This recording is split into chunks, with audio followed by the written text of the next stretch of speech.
All units, all units, be advised we have a missing person call out of Tillman Island. White male, 44 years of age, last seen departing the Naps Narrows dock in a 17-foot workboat at approximately 4:45 this morning. Name is James Corbett. Family is requesting assistance. All available units, please respond. The call goes out across the Talbot County Sheriff's Office frequency on the morning of October 3, 1997. And it carries over the water the way sound does on the Chesapeake in autumn, flat and clear and out across the gray bay until it disappears. Units respond. Deputies drive the shore roads. A search boat goes out before 7 o'clock. The fog sits low on the water, and the crab pots bob in their rows, and nothing answers back. James Corbett is not on his boat. James Corbett is not on the water. James Corbett is gone.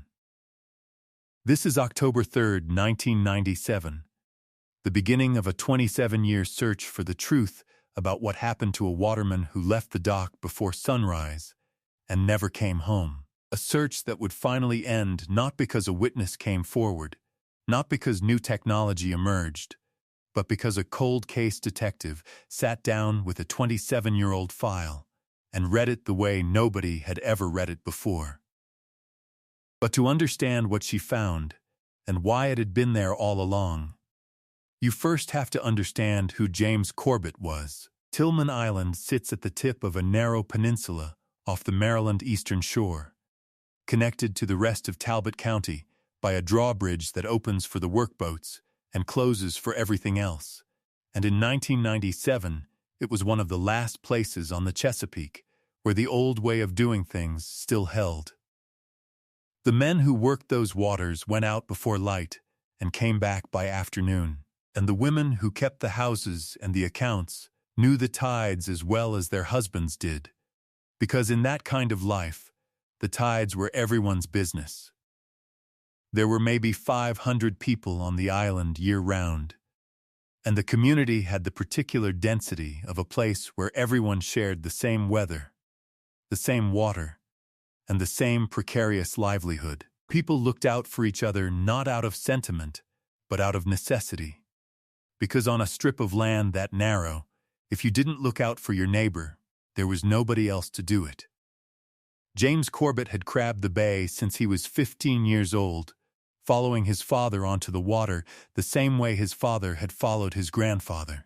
He was 44 in the fall of 1997, broad-shouldered and weathered the way watermen get, not old exactly, but carved down to essentials by decades of early mornings and salt air and physical work that left no room for anything soft. He ran a 17-foot dead-rise workboat he had rebuilt himself over 2 winters in the yard behind his house on Black Walnut Point Road. He knew every crab pot in his string by feel and could navigate Naps Narrows in the dark without a compass, which he sometimes did. He was the father of 3 grown children, 2 sons in their 20s and a daughter named Patricia, who had married and moved to Easton but came home most Sundays for dinner. His wife of 22 years, Helen, ran the books for a small marine supply store in St. Michael's and kept a kitchen that smelled of Old Bay and coffee from 5 in the morning until the last pot of the day. James kept a logbook of every day's catch going back 11 years, written in a small hand in the same brand of composition notebook, stacked in a wooden crate in the corner of the workroom. He believed in keeping records. He said you could always tell where you were going if you knew exactly where you'd been. He had been out on the water in every kind of weather the bay could produce in 4 decades, and his neighbors on Tillman would have told you, without hesitation, that they had never worried about James Corbett on the water. They had never needed to. Until that October morning, October 3, 1997 began the way all his mornings began. Helen heard him in the kitchen at 4:15 a.m., the familiar sounds of the coffee maker, his boots on the floor, the back door opening and closing. She did not get up. She had not gotten up to see him off in years. It was understood between them that a man who had been leaving for the water before sunrise for 30 years did not require a send-off. At 4:45 a.m., a neighbor named Arnie Toole, who ran his own crab string and kept the same hours, saw James loading gear onto the workboat at the dock. They exchanged a few words about the weather. James said the fog should lift by 8. Arnie said he'd believe it when he saw it. James pushed off. Arnie watched the running light disappear into the gray. That was the last time anyone confirmed seeing James Corbett alive. At 1:30 p.m., when the boat had not returned and James was not answering the marine radio, Helen called the dock. By 2:15, she had called the Talbot County Sheriff's Office. By 3:00 that afternoon, a search was underway across a 6-mile section of the bay north of Tillman. The workboat was found at 5:22 p.m., drifting without power near the mouth of Harris Creek, 11 miles from the Knapp's Narrows dock. The engine was off. The day's gear was aboard, crab pots stacked, bait in the cooler. The logbook opened to October 3rd with the morning's starting coordinates, written in James's small, careful hand. His orange foul weather jacket was on the deck. James was not on the boat. The water temperature that afternoon was 58 degrees. The search continued through the following day and into the weekend, the volunteer fire department joining the sheriff's boats, neighbors in their own vessels, working a grid across Harris Creek and the surrounding shallows. On October 7th, 4 days after he disappeared, James Corbett was recovered from the water near a stand of marsh grass on the eastern shore of Harris Creek. The Talbot County Sheriff's Office opened a homicide investigation that afternoon, and a deputy named Ray Sowers, processing the workboat at the county dock that same evening, found something in the space beneath the port gunwale, a detail logged into the original case file on page 7, noted in 2 sentences and never formally followed up. A partial handprint, not James's. Left in the residue of the morning's bait work, on a surface James would have had no reason to touch himself. It was photographed. It was documented. It was listed among the evidence collected. It was the only item on that list that pointed outside the boat. Lead investigator on the Corbett case was Detective Sergeant Earl Baines of the Talbot County Sheriff's Office, a 25-year man, Eastern Shore born and raised, who knew the watermen's community well enough to understand that getting answers from it required patience and the right kind of quiet. He ran a thorough investigation through the autumn of 1997. He interviewed Helen and the 3 Corbett children. He interviewed Arnie Toole and 6 other watermen who worked the same section of the bay. He obtained James's financial records, his logbook going back 5 years, and a list of anyone known to have had a dispute with him in the preceding 12 months. One name surfaced consistently, a man named Boyd Mackley, who operated a competing crab string in the same waters and with whom James had filed a formal complaint with the Maryland Department of Natural Resources 8 months earlier over the placement of crab pots in violation of the rules governing shared territory. The dispute had been documented. It had been acrimonious. Mackley had threatened James in the presence of at least 2 witnesses, according to statements taken in the first week of the investigation. Boyd Mackley was 38 years old in 1997, a waterman himself, lived on the island, and had a reputation for a hard temper, but no prior criminal record. Detective Baines interviewed him twice. Mackley said he had been home the morning of October 3rd, and his wife confirmed it. His boat showed no physical evidence connecting it to the crime scene. Without more, the case could not move forward. By the spring of 1998, the investigation had stalled. The partial handprint had been photographed, but not submitted for comparison. In 1997, The process required a known comparison sample, and without a basis to compel one from Mackley, who had not been charged. It sat in the file as documented evidence with nowhere to go. Helen Corbett met with Detective Baines 4 times in the first year. She was careful and composed in those meetings the way people are when they are spending their grief on something purposeful. She believed Boyd Mackley was responsible. She told Baines this directly. Baines told her they were still working it. He meant it. But the file went inactive in 1999, and by 2001, Detective Baines had been transferred to a supervisory role. And the Corbett case passed into the cold case drawer without a formal review of everything it contained. On page 7 of the original file, the partial handprint sat in its 2-sentence description, undisturbed. By 2002, 5 years had passed since James disappeared from the water. His 3 children had spread further, both sons working on the bay still, Patricia in Easton, with 2 children of her own, who had never met their grandfather. Helen sold the marine supply job and took a quieter position at the Talbot County Library, a place where the pace suited the kind of life she was learning to live. She still kept the composition notebooks in the wooden crate in the workroom. She could not make herself move them. By 2007, 10 years on, the island had changed the way small communities change slowly.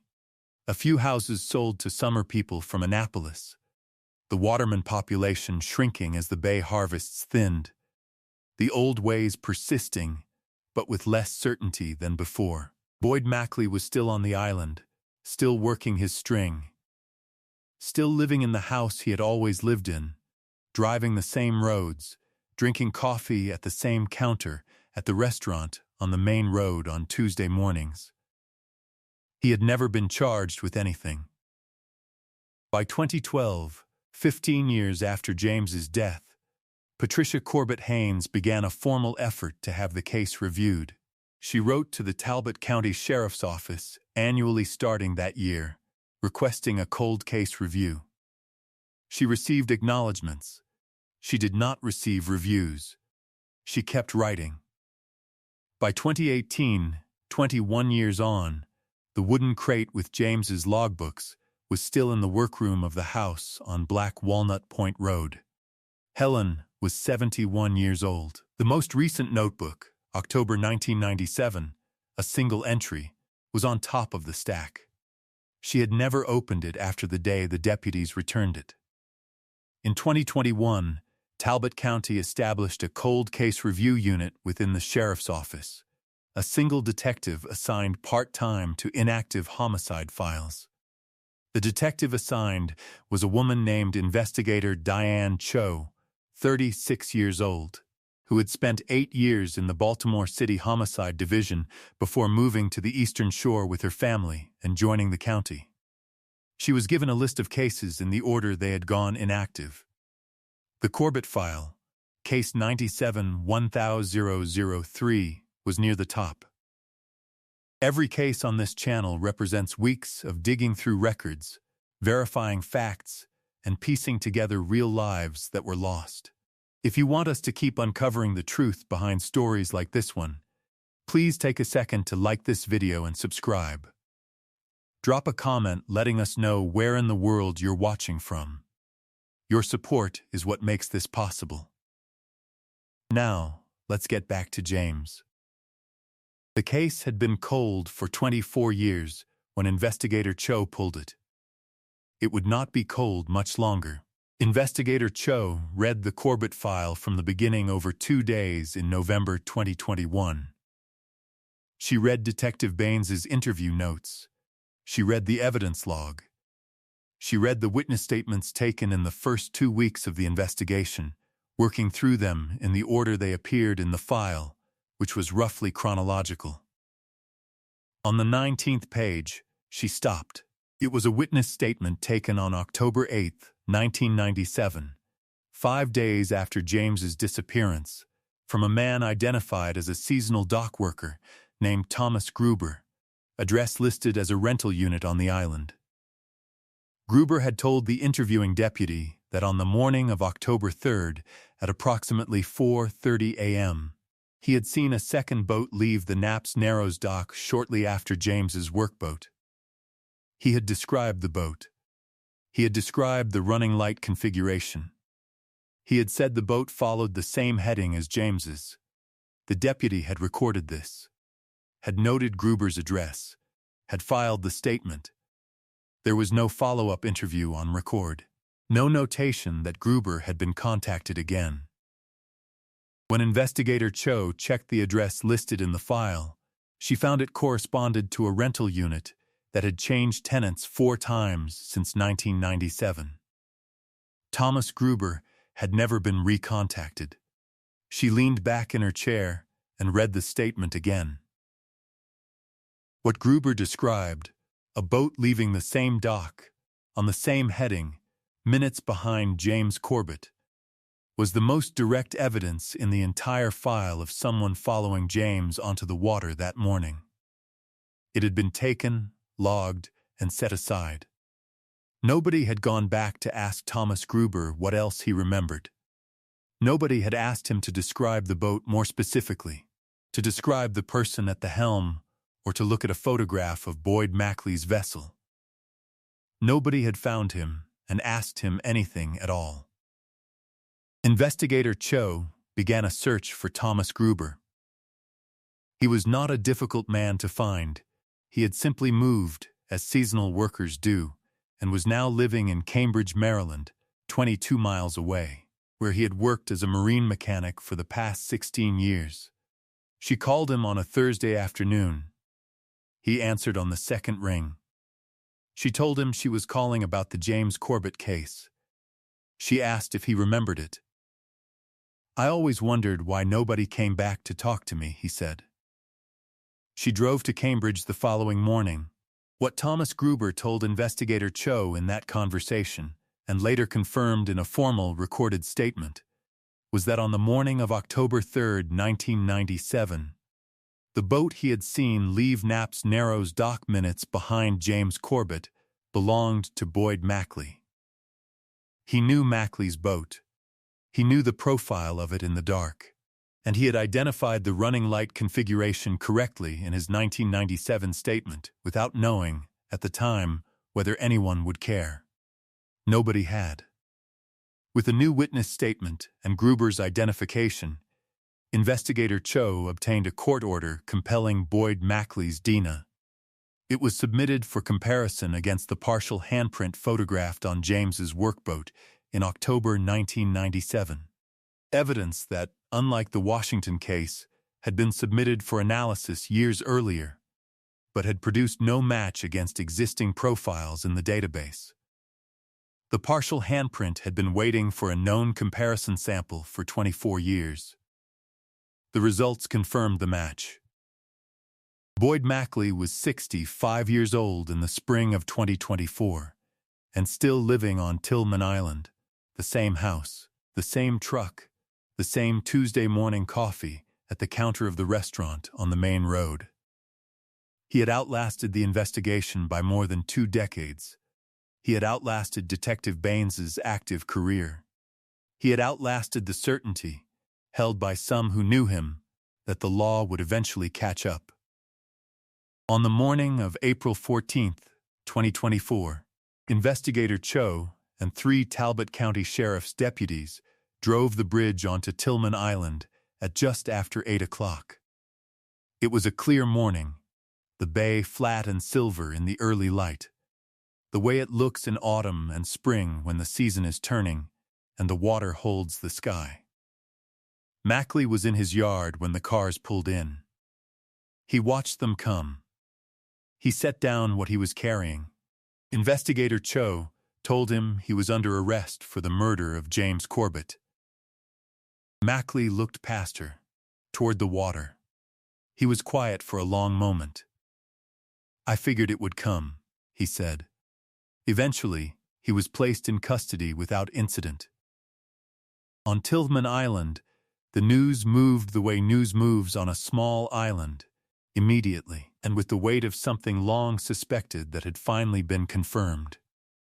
The watermen who had worked beside James and beside Mackley for decades found themselves revisiting conversations, mornings on the water, small moments that had meant nothing at the time and meant something different now.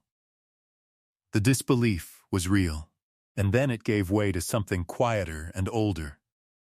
The particular exhaustion of a community that had been carrying an unanswered question for 27 years and was finally setting it down.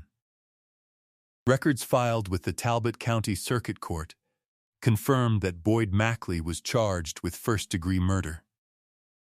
At trial, prosecutors presented Thomas Gruber's eyewitness testimony. The DNA matched to the partial handprint and financial records showing a contested DNR claim filed by James Corbett against Mackley in February 1997, 8 months before James's death, establishing the documented history of conflict between them. Mackley's wife, who had provided his alibi in 1997, had died in 2014. In September 2024, Boyd Mackley was convicted of first-degree murder and sentenced to life in prison. He made no statement at sentencing. He did not look at the Corbett family in the gallery. Helen Corbett was 77 years old. She sat between her sons in the front row. When the verdict was read, she reached over and took each of their hands. There is a photograph of James Corbett taken in the summer of 1994, 3 years before he died. He is on the water, on the bay, on his rebuilt workboat, in the low light of a summer morning that has just gone gold. He is checking a crab pot with the ease of a man who has done this 10,000 times and finds it no less worth doing for that. His logbook is open on the gunwale beside him. He is not looking at the camera. He is looking at the water, the way watermen look at the water, with full attention, as if it might say something worth hearing. That was James Corbett, a man who kept records, rebuilt his own boat, navigated by feel in the dark, and knew that you could always tell where you were going if you knew exactly where you'd been. After the sentencing, Patricia Corbett Haynes, who had written to the Talbot County Sheriff's Office every year since 2012 requesting a case review, gave a brief statement outside the courthouse in Easton. She thanked Investigator Cho. She thanked Thomas Gruber. And then she said something that stayed with the people who heard it. My father kept a logbook for 30 years. He believed in writing things down because he believed in the record. I think he would have appreciated that in the end, it was the record that got him. The partial handprint had been in that record since October 1997. The witness statement had been in that record since October 8, 1997. The answer had been on page 19 of a file in a cold case drawer for 24 years, waiting for someone to read it all the way through.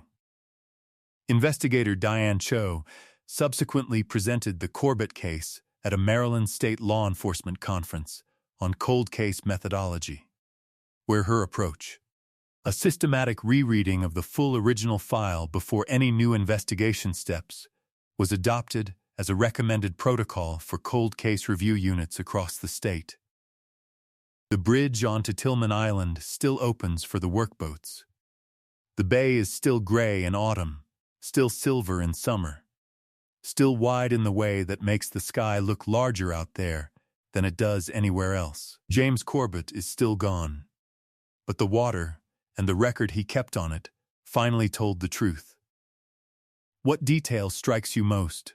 That the witness statement was taken in 1997 and nobody went back to Thomas Gruber?